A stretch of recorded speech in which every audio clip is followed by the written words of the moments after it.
안녕하세요, 이 팀장입니다. 오늘은 학교에서 배우는 화학 과목에 흥미를 느끼는 경우, 화학 과목이 성적이 좋은 경우에 수험생 여러분들이 한 번쯤 관심을 가지게 되는 화학 관련 전공들을 개설한 대학들과 그 모집 전형에 대해 정리하려 합니다. 단순히 학과명에 화학이 들어갔다는 이유로 별다른 고민 없이 학과를 선택했다가는 대학 입학 시 학생부 종합 전형의 전공 적합성 측면에서 더 나아가 여러분들이 합격 이후에 진로를 설계할 때에도 큰 낭패를 볼 수 있기 때문에 화학 관련 전공에 관심이 있는 학생 및 학부모님께서는 오늘 이 콘텐츠를 잘 읽어보시길 바랍니다. 그러면 바로 시작해보도록 하겠습니다. 오늘 콘텐츠의 핵심 키워드인 화학, 화학공학, 화공 키워드를 포함한 전공이 전형 정보 모음입니다. 구체적인 전형 정보 모음 사진은 메이저 리서치 블로그 포스팅을 통해 확인하시길 바라며, 화학 및 화학공학은 역사가 깊은 학문인 만큼 여러 대학에서 화학 전공을 다양하게 운영하고 있는 것을 확인할 수 있습니다. 우선 솔루션을 신청해주시는 수험생 여러분들이 사례만 봐도 화학 과목이 교과 성적과 비교과 실적이 좋을 시 화학이 들어간 학과를, 연세대학교를 예로 들어보자면 이과대학 화학과, 생명시스템대학 생화학과, 공과대학 화공생명공학부를 모두 지원학과 리스트에 포함시켜 가져오시는 경우가 많습니다. 더 선호하는 전공이 있는지에 대해 추가적으로 질문했을 때는 순수과학보다는 공대가 취업이 잘 되니 화학공학과가 낫지 않겠냐가 보통이 답변이고요. 혹시나 이번 콘텐츠를 읽으시는 여러분들께서도 이렇게 생각하신다면 이 팀장이 지금부터 설명드리는 내용에 꼭 집중해 주시기를 바랍니다. 먼저 화학과와 화학공학과의 차이점에 대해 결론부터 말씀드리자면, 고등학교 화학을 좋아한다는 사실이 학과 선택의 근거가 될 시 화학과에 가는 것이 더 적합한 선택입니다.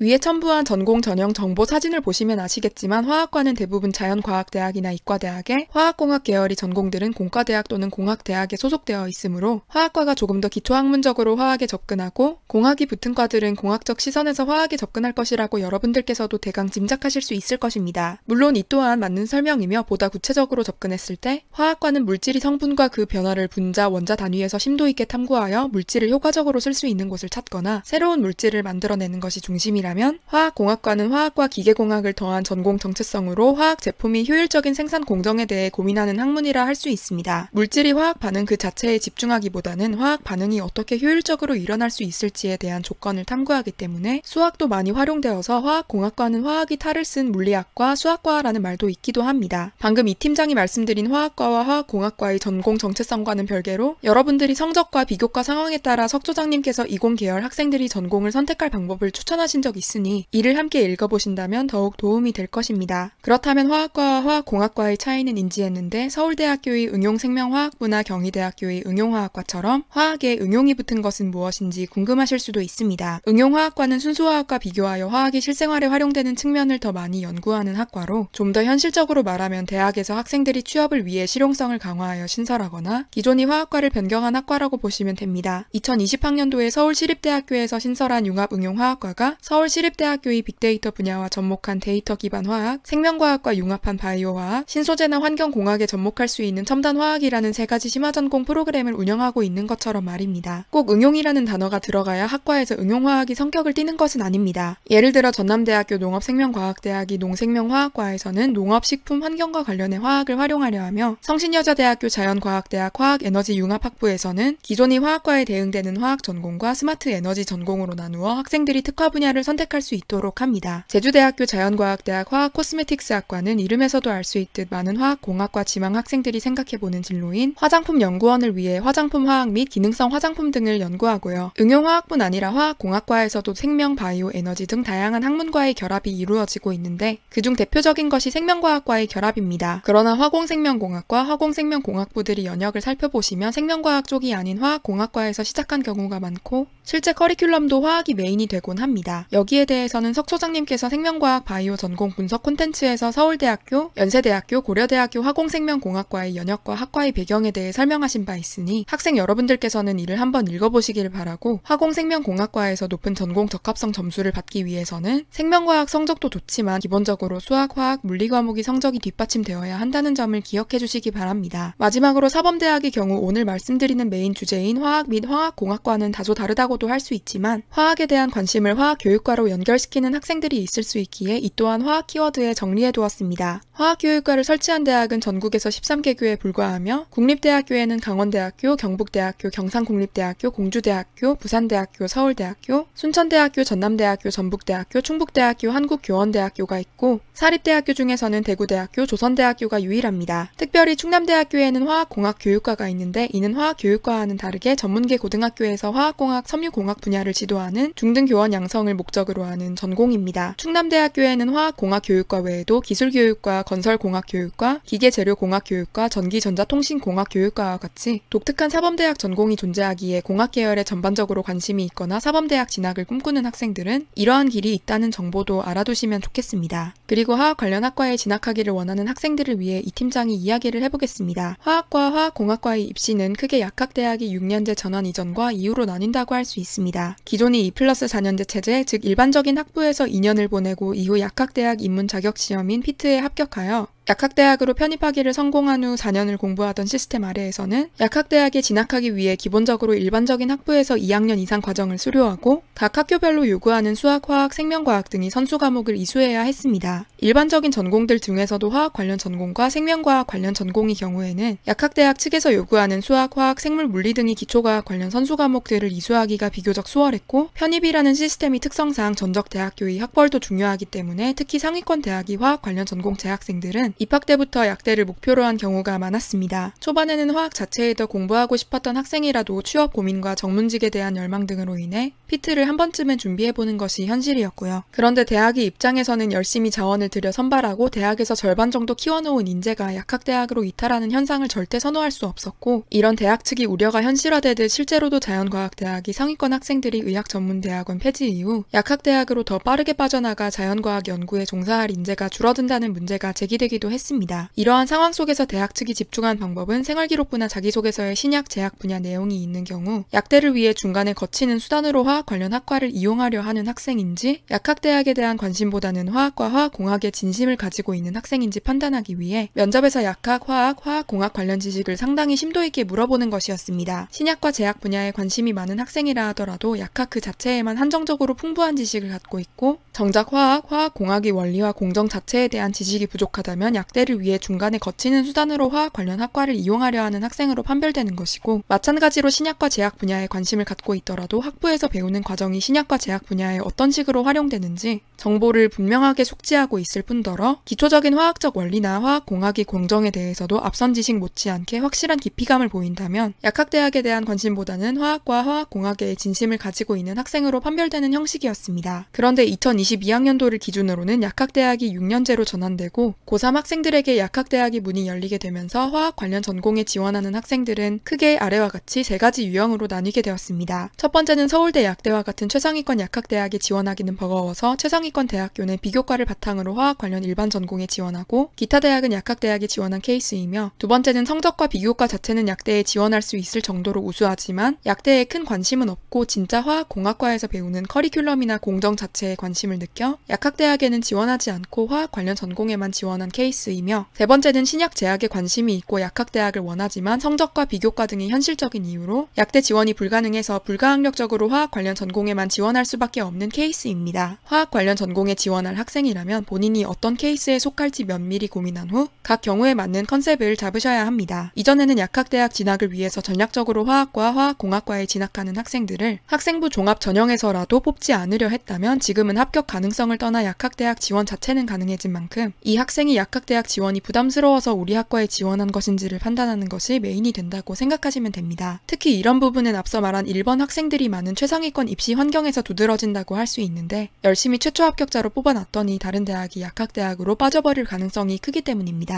따라서 1번 학생들의 경우에 다른 학교 약학대학에 합격해도 충분히 우리 학교로 진학할 의지가 있다는 확신을 줄 필요가 있는데 비교과에서 신약 제약 관련 내용을 배제할 수는 없는 만큼 화학 관련 학과에 지원할 때 최대한 지원하는 학교의 학과가 약학과 어떻게 연관이 있는지를 정확히 찾으셔서 해당 학과에 대한 의지를 명확히 드러내셔야 합니다. 화면 속에 보이시는 사진은 고려대학교 화공생명공학과의 분자생물공학연구실에서 현재 수행 중인 과제로 예를 들어 인간 회리틴 기반의 맞춤형 항암 면역 치료제 기반 기술 개발이라는 과제를 참고로 한다면 회리틴을 기반으로 항암 면역 치료제를 개발할 시 비용이 절감되는 효과가 있으므로 아픈 사람들에게 널리 적용될 수 있는 면역 치료제나 신약을 개발하고 싶다는 의지를 서류에 담아볼 수 있습니다. 고려대학교 2023학년도 입시 전형에서는 인적성 면접이 없지만 인적성 면접이 있는 학교에서는 더욱 확실하게 이러한 목표를 강조할 수 수 있겠죠. 그 다음으로 3번에 해당하는 학생들은 반수를 하지 않고 우리 학과에 남아있을 것이라는 확신을 줄 필요가 있는데 그러기 위해서는 자신만이 스토리라인이 명확히 필요합니다. 다만 이 학생들의 경우 말씀드렸다시피 성적과 비교과 등이 현실적인 이유로 약대 지원이 어려운 상황이기에 우선은 합격해두고 반수나 재수로 시간과 노력을 더 들여서 약대로 진학하겠다 혹은 어쩔 수 없이 약대가 아닌 해당 전공에 지원하게 되었다는 느낌이 나지 않도록 주의하셔야 합니다. 간단하게 말씀드려보자면 3번 학생들 중 최상위권 학생들이야 반수나 재수를 통해 수능 최저학력 기준에 대한 안정성을 높여 실제로 약학대학을 진학할 수 있을 정도의 재원이기에 우선은 합격해두고 반수나 재수로 시간과 노력을 더 들여서 약대로 진학하겠다가 드러나면 안 되는 것이고 반수나 재수를 통해 수능 최저학력 기준에 대한 안정성을 높이거나 정시 성적을 높이기 위해 시간과 노력을 투자해도 실질적으로 약학대학에 진학하기는 어려운 중하위권 학생들의 경우에는 내신도 비교과도 수능 최저학력 기준도 다 부족해서 신약과 제약 분야에 관심이 많은데도 불구하고 어쩔 수 없이 약대가 아닌 해당 전공에 지원하게 되었다가 드러나면 안 되는 것이죠. 두 분류 중에 최상위권 학생들이야 이미 약대를 향한 반수나 재수를 생각하고 지원 전략을 구성했을 가능성이 높기에 따로 드릴 말씀이 없으나 이 팀장은 개인적으로도 3번 중에서도 후자 즉 반수나 재수를 통해 수능 최저학력 기준에 대한 안정성을 높이거나 정시 성적을 높이기 위해 시간과 노력을 투자해도 실질적으로 약학대학에 진학하기는 어려운 중하위권 학생들의 경우엔 차라리 신약과 제약보다는 화학과 화학공학의 다른 연구 분야로 노선을 빠르게 변경해 다른 핵심 연구 분야를 메인 스트림으로 만드는 것을 추천드리기는 합니다. 화학과 화학공학이 현대과학이 대표적인 산물인 만큼 넓은 학문 범위를 갖고 있을 뿐더러 꿈이 바뀌는 것 자체는 몇 가지 단계만 확실히 보인다면 진로 측면에서나 평가 측면에서나 크게 불이익은 없기 때문입니다. 각 전공마다 특화 연구 분야가 있는지 조사해서 관련 탐구 활동을 진행하면 된다는 의미이니 예시로 첨부한 연세대학교 화공생명공학과의 핵심 연구 분야를 잘 참고해보시기 바랍니다. 마지막으로 2번 학생들의 경우 높은 성적을 관리하는 것은 기본으로 하여 본인이 의지를 효과적으로 비교과에 담기만 하면 학생부 종합 전형의 합격은 수월해진다고 할 수 있는데 하나의 팁을 드리자면 혹시 약대에도 지원한 학생이 아닐까 하는 생각을 입학사정관이 가지지 않도록 약학대학과의 명확한 선을 그으시는 것이 좋습니다. 물론 학생들마다 접근 방법이 다르기에 정확한 선이 무엇인지까지 명시하기는 어렵겠으나 화학적 원리와 화학공학적 공정에 대한 관심을 집중적으로 보여주시는 것이 핵심이라고 이해하시면 됩니다. 결과적으로 요약을 하자면 3번 학생들에게 진로 변경을 권해드렸듯 정말 약대 진학에 대한 한톨이 욕심 없이 화학과 화학공학의 뜻이 있는 학생일 때 불필요한 오해를 받지 않도록 생활기록부 비교과에서나 자기소개서에서나 면접에서나 확실히 본인이 진로 목표에 대한 뚜렷한 의지와 확신을 보여야 한다는 의미이기도 하니 잘 고민해보시기 바라겠습니다. 마지막으로 메이저 리서치 화학공학과 모의 면접 기획 콘텐츠의 링크를 첨부하니 수험생 여러분들께서는 이를 참고하시기 바라며 마무리하겠습니다. 오늘 이 콘텐츠가 화학 관련 전공을 희망하는 여러분들께 도움이 되셨기를 바랍니다. 감사합니다.